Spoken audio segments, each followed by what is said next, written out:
Halo Sobat Perikanan, selamat datang di podcast Perikanan UGM.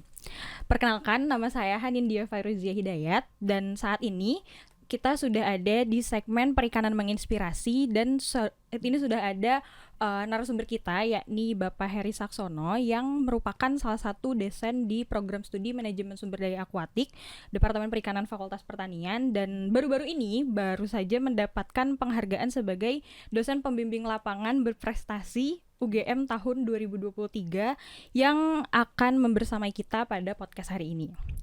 Halo, sebelumnya selamat siang Bapak Heri. Halo, selamat siang nih Sobat Perikanan, selamat siang. Nah, semoga selalu dalam keadaan sehat Bapak, sehat Pak. Amin. Semoga Oke. Hanin dan rekan-rekan semua tim podcast Perikanan juga selalu sehat. Amin, amin. Nah, sebelum masuk ke segmen kuncinya nih Pak Heri, yang akan kita bicarakan pada segmen hari ini, saya sebagai host juga ingin menyapa terlebih dahulu sahabat perikanan dimanapun kalian berada. Dan halo, selamat datang di podcast Perikanan UGM. Semoga kita senantiasa dalam keadaan sehat. Kemudian baik pada kesempatan kali ini, topik yang akan dibahas seperti disebutkan tadi yaitu mengenai dosen pembimbing lapangan berprestasi tahun 2023. Nah, nantinya kita akan menggali informasi-informasi lebih jauh nih seputar kegiatan pengabdian masyarakat yang dibimbing oleh Bapak Heri di kegiatan KKN tersebut ya, Pak? Ya. Kemudian maka langsung saja kita ke pembahasan yang pertama. Mungkin saya mau tahu lebih lanjut dulu mengenai judul dari kegiatan yang dilaksanakan oleh Pak Heri di kegiatan pengabdian masyarakat itu dan apa latar belakangnya, kenapa memilih judul tersebut dan kegiatan-kegiatan yang dilakukannya, boleh diceritakan Pak apa aja? Oke, terima kasih Hanin. Jadi saya akan menceritakan mengenai hal ini. Jadi judul KKN di Kecamatan Borobudur. Jadi saya menjadi DPL itu di Kecamatan Borobudur. Judulnya adalah Pemberdayaan Ekonomi Masyarakat berbasis budaya dan dilaksanakan di 2 desa, itu namanya Kebonsari dan Ringin Putih. Nah, ini sebetulnya adalah KKN yang saya dampingi ya, yang saya asuh itu yang ketiga sebetulnya, karena saya menjadi DPL KKN itu di Borobudur, di Kecamatan Borobudur itu sejak tahun 2022, periode 2022, periode 4, kemudian jeda di periode 1 tidak di Kecamatan Borobudur tetapi di Kecamatan Muntilan, itu khusus mengenai program stunting dan pemberdayaan ekonomi masyarakat. Periode 2 tahun ini itu bulan Juni sampai Agustus itu di Kecamatan Borobudur. Nah, selama dari tahun 2022 sampai 23 ini itu temanya itu Hanin, karena waktu itu kita bersepakat dengan teman-teman mahasiswa bahwa tidak mungkin satu periode KKN itu membuahkan hasil seperti yang diharapkan lah itu ya. Karena mesti harus 1, 2, 3 Berjalan, ya, artinya paling tidak 3-4 kali itu pun saya merasa kok baru kayak gini ya gitu. Itu artinya belum begitu dirasakan, belum kelihatan wujudnya lah itu ya. Tetapi itu yang kami coba lakukan, dan kalau kemudian nanti apakah masyarakat merasakan manfaatnya, tentu masyarakat yang bisa menilai.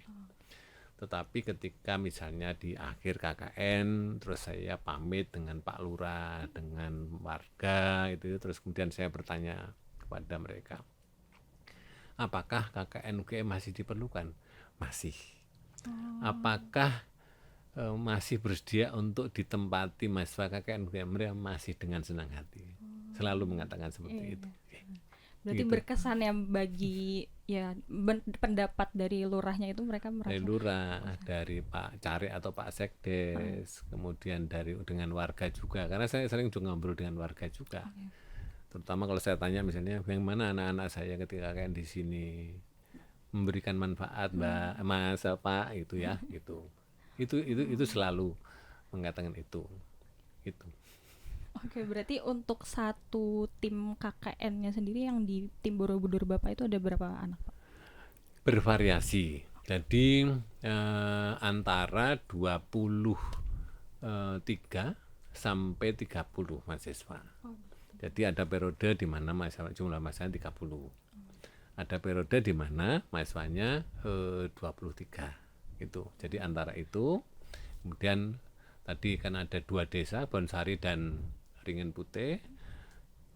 Sebelumnya di tahun 2022 itu 3 desa malah.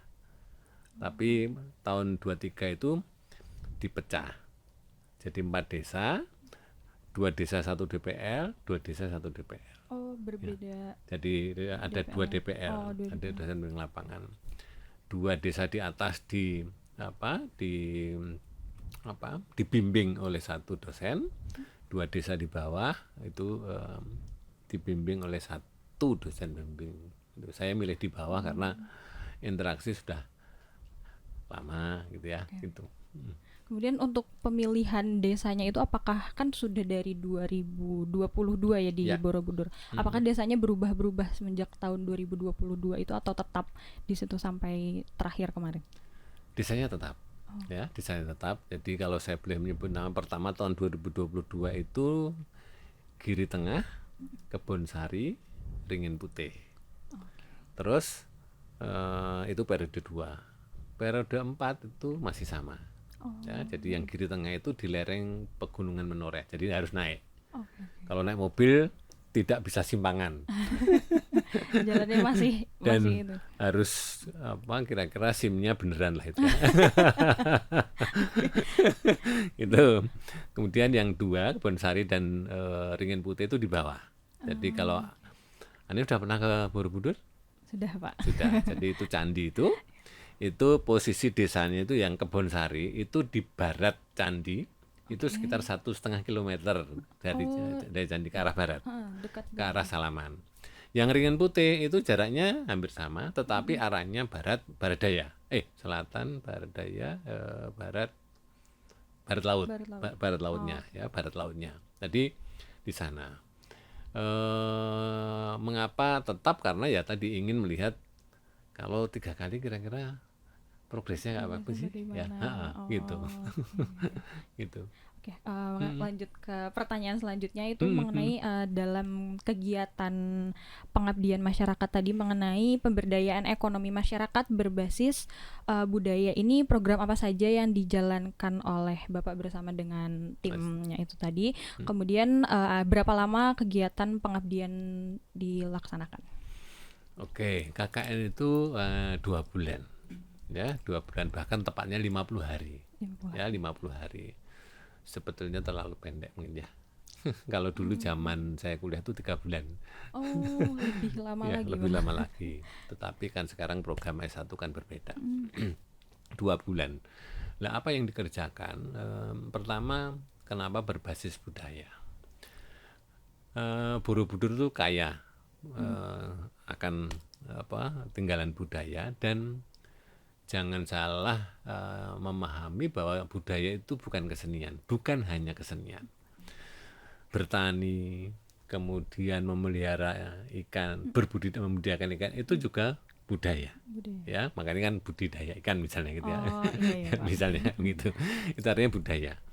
Nah, pengembangan atau pemberdayaan ekonomi itu melihat potensi masing-masing. Jadi misalnya di Kebonsari itu potensinya adalah kerajinan bambu.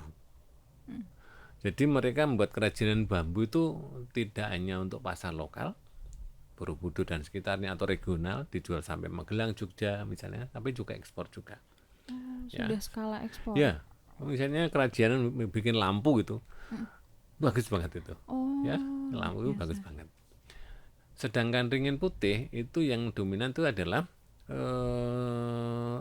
pekarangan. Tanah pekarangan itu masih luas-luas. Jadi kalau ada rumah itu pekarangannya luas, gitu ya.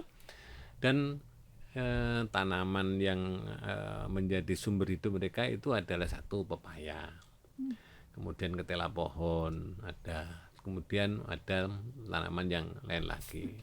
Ini mereka kalau hanya menjual dalam bentuk mentah itu harganya Masih rendah, rendah ya. harus diolah. Sebagian jadi mereka mengolah tadi ya, ada dibuat ada tape, ada macam-macam ya olahan itu. Yang tetapi kan agar harganya atau konsumen percaya kan mesti harus ada PRT misalnya ya. Jadi bahwa industri ini sudah dapat pengakuan dari Dinas Kesehatan ya. Atau nanti kalau orientasinya ekspor ya sampai BPOM lah itu ya, Badan POM gitu, misalnya kayak gitu. Nah itu yang kemudian dikerjakan oleh teman-teman mahasiswa di dalam KKN. Bagaimana mereka misalnya yang belum produknya belum PRT kemudian mengundang dinas untuk memberikan penyuluhan dan proses mendapatkan PRT seperti apa sih? Nah nanti ditemani. Jadi ya. membersamai, Ya, membimbing ya masyarakat ditemani untuk itu. Kemudian tadi kerajinan bambu, ini pemasarannya belum menggunakan media sosial misalnya, terus diajari dibuat ya, brandingnya, termasuk advertisingnya bagaimana brandingnya bagaimana sih gitu.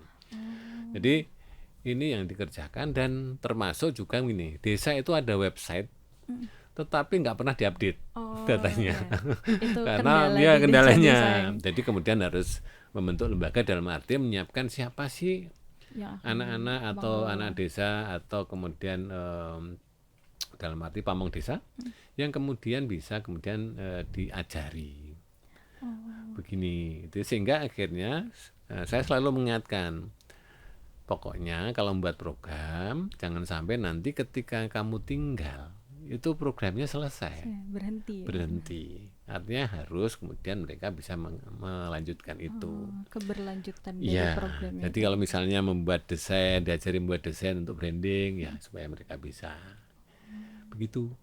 Oke.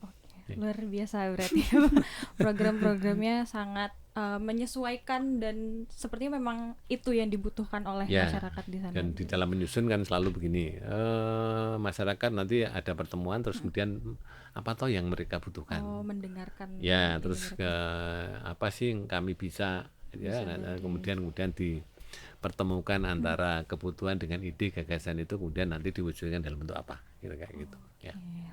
Luar biasa.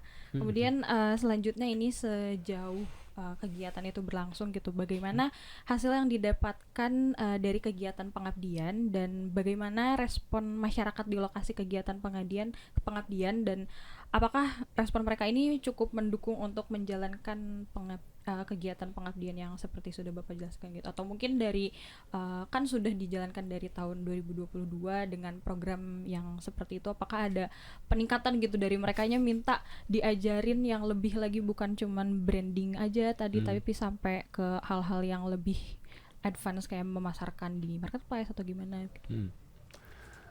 Jadi kalau saya diminta untuk menilai itu ya kadang-kadang sulit juga ya karena yang mestinya menilai adalah masyarakat.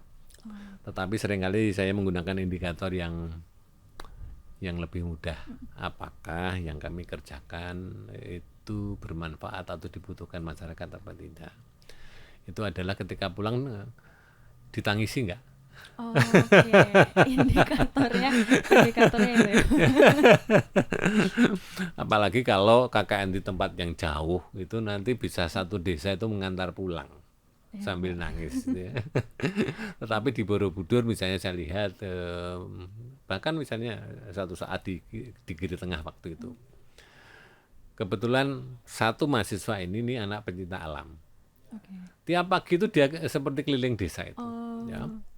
Dan ketika pulang itu hampir setiap warga itu memberikan bekal. Ada yang punya kelapa dibawakan. Ada yang punya emping dibawakan.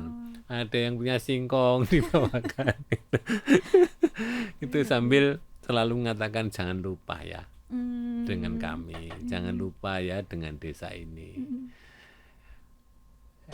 Kapanpun kamu kesini kami akan menerima dengan senang hati ya. Jangan pernah menganggap ini bukan rumahmu. Seperti itu. Luar biasa. Tetapi bahwa misalnya ada yang nakal ya biasa. Biasa ya. Sekian yang namanya kalau kita belajar statistik kan populasi yang mesti ada deviannya juga itu. Tetapi itu kemudian ketika ngobrol dengan Pak lurah pamit dengan pamong desa, Pak Camat, itu selalu saya tanyakan apakah kami masih diberi kesempatan seandainya mau KKN di sini lagi, dan mereka mengatakan kapanpun Pak Eri dan teman-teman mahasiswa UGM mau datang silahkan dengan Responnya positif dengan ya, senang hati, dengan alhamdulillah. senang hati. Artinya itu yang membuat ya moga-moga ada gunanya lah bagi masyarakat. Kira-kira seperti itulah ya. Iya, pasti berguna, pasti udah berkesan ya mereka nyebut.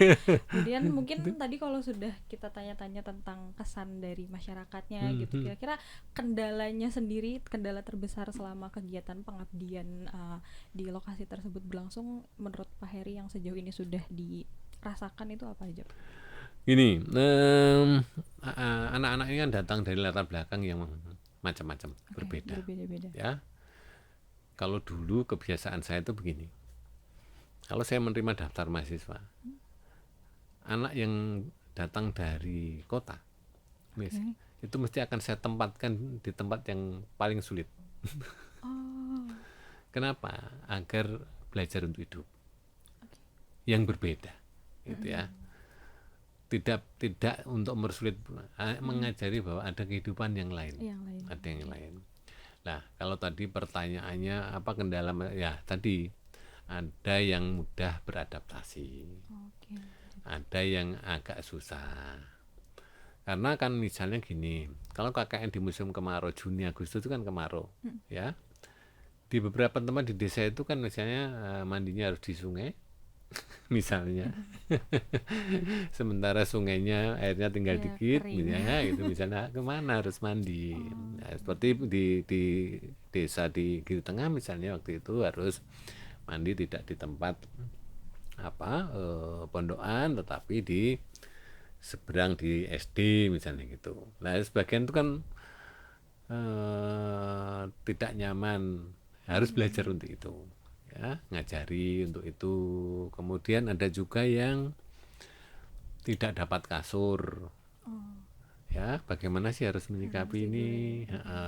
Ketika di Mundial misalnya ditempatkan di balai kesehatan masyarakat, itu harus menyiapkan kasur sendiri, ya. Kemudian harus, kebetulan pintunya sudah lama nggak pernah dipakai tempat itu, pintunya bagian bawah itu harus diperbaiki dulu misalnya. Nah, hal-hal seperti ini itu yang bukan hambatan sebetulnya, adalah bagaimana mengajak untuk belajar beradaptasi dalam lingkungan yang berbeda.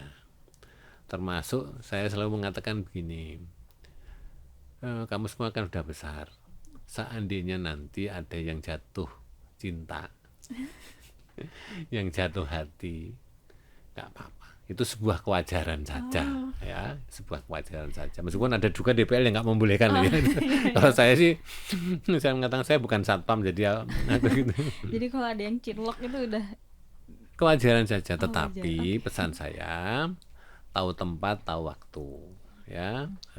Di mana bumi dipijak, di situ langit dipunjuk, ya. Jadi kalau misalnya di situ tidak membolehkan, katakanlah kamu bermesraan di sana, ya jangan, ya. Itu kalau pengen agak mesra ya keluar, udah gitu.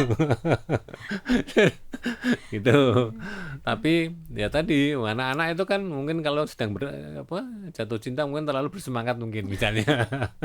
Jadi saya harus mengingatkan. Jadi hal-hal kayak gitu yang kami termasuk dengan teman-teman mahasiswa kan ada di KKN itu ada Kormanit, ya, koordinator mahasiswa satu unit.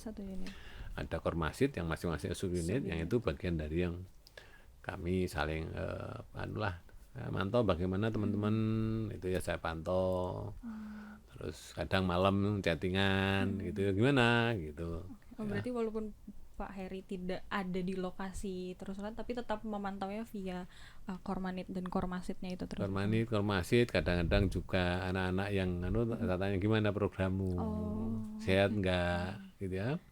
Karena misalnya yang kemarin terakhir itu waktu drop, ya, hari pertama itu waktu saya mau mengantar ke satu desa itu ada yang sakit. Tiba-tiba di pinggir jalan itu muntah-muntah, ya. Ternyata dia mungkin mah akut, ya. Terlambat makan, terus kemudian ya harus itu saya berhenti, terus saya naikkan mobil, terus saya bawa ke puskesmas, saya tunggu sampai sembuh. Itu misalnya itu. Baik, Pak. Berarti mungkin tadi ada pesan penting nih buat teman-teman. Mungkin kegiatan pengabdian masyarakat itu benar-benar mengajarkan kita untuk mengabdi dan bagaimana kita beradaptasi, mempelajari kehidupan yang berbeda ya, seperti apa yang biasa kita jalani begitu ya, Pak. Kemudian mungkin ini bakal jadi pertanyaan terakhir. Bagaimana kesan dari Bapak Heri yang Bapak rasakan gitu selama menjalankan pengabdian masyarakat tadi, terutama bersama dengan mahasiswa gitu, kesan yang paling Bapak senangi gitu sampai akhirnya mau jadi DPL nih, udah bertahun-tahun berperiode-periode gitu. Jadi gini, saya itu kan seneng dolan. Makanya misalnya di kuliah saya sering mengatakan gini, selama kuliah jangan hanya kuliah saja, rumah, kampus, kos-kosan kampus nggak asik ya, dolan itu perlu, apalagi kamu masih muda gitu ya. Dan menjadi DPL ini kan sebetulnya saya menjadi DPL dulu kan tahun 90-an ya, jadi dosen sekitar 3 tahun itu, kemudian jadi DPL tahun 91 kalau nggak salah sampai 97. Menyenangkan, masih muda main gitu ya. Tapi kemudian 98 berhenti ya, nggak jadi DPL. Terus tahun 2006 ketika gempa Jogja itu menjadi DPL lagi, tapi khusus jadi DPL gempa Jogja. Itu hampir setiap hari 2 bulan ke lokasi di Mogiri sana ya. Terus sambung lagi, jadi sebenarnya saya kepengen jadi DPL. Kebetulan itu ada anak-anak ilmu budaya yang menghubungi saya, Pak Heri mau nggak jadi DPL? Jadi ada tim pengusung lah gitu ya. Terus mau nggak jadi DPL?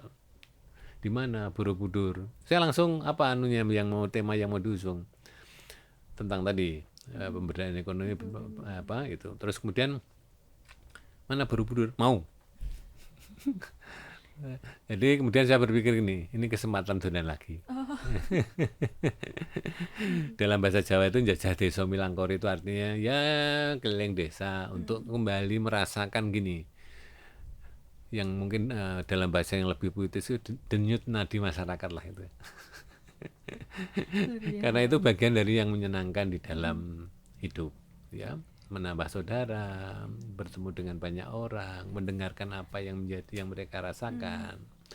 Ini sebetulnya yang kenapa saya kembali ke desa, kembali ke itu, karena bagian dari yang menyenangkan dalam hidup ya. Tetapi kalau ini kemudian bertanya mengenai bagaimana setelah dapat ini dianggap sebagai DPL inspiratif atau itu saya mesti ngakak itu ya. Jadi karena saya nggak bisa menilai diriku sendiri gitu ya, dan rasanya yang saya kerjakan itu belum banyak ya. Jadi rasanya baru sedikit lah gitu ya, belum apa-apa dibanding teman-teman yang lain. Jadi moga-moga tidak salah pilih gitu. Karena itu begitu mendengar itu yang membuli itu adalah teman-teman kuliah dulu ya, teman-teman seangkatan itu, kemudian di Facebook, di macam-macam itu seperti mendapat amunisi untuk menembak saya gitu. Begitu ya. Oke. Ya, luar biasa ya teman-teman. Sudah kita dengarkan tadi ya cerita-cerita dari Bapak Heri mengenai kegiatan pengabdian masyarakat yang sudah dilakukan, dan informasi-informasinya juga yang sangat menarik dan juga pastinya bermanfaat untuk kita semua. Saya juga ingin mengucapkan selamat dan sukses Bapak atas diraihnya penghargaan tersebut sebagai dosen terima kasih. Lapangan berprestasi UGM tahun 2023. Terima kasih juga kepada sahabat perikanan yang sudah menyimak podcast ini dari awal sampai akhir. Kalau sahabat perikanan suka sama video ini, jangan lupa untuk pencet tombol like. Dan sahabat perikanan juga bisa subscribe, juga menyalakan. Like-nya boleh bolak-balik ya. Oh, boleh. Pakai akun berbeda gitu terus di like juga boleh. Jangan lupa juga untuk menyalakan tombol notifikasi supaya nanti kalau misalkan ada informasi video-video baru dari podcast Perikanan UGM bisa langsung ditonton. Sekian dari saya, Pak Hanindya Farizia. Terima kasih atas kesempatannya, Bapak. Terima kasih juga sudah diundang, sudah diajak ngobrol dan saya pikir sangat menyenangkan. Ya, terima kasih ya. Ya, terima kasih sahabat UGM. Selamat bertemu di podcast-podcast selanjutnya. Terima kasih.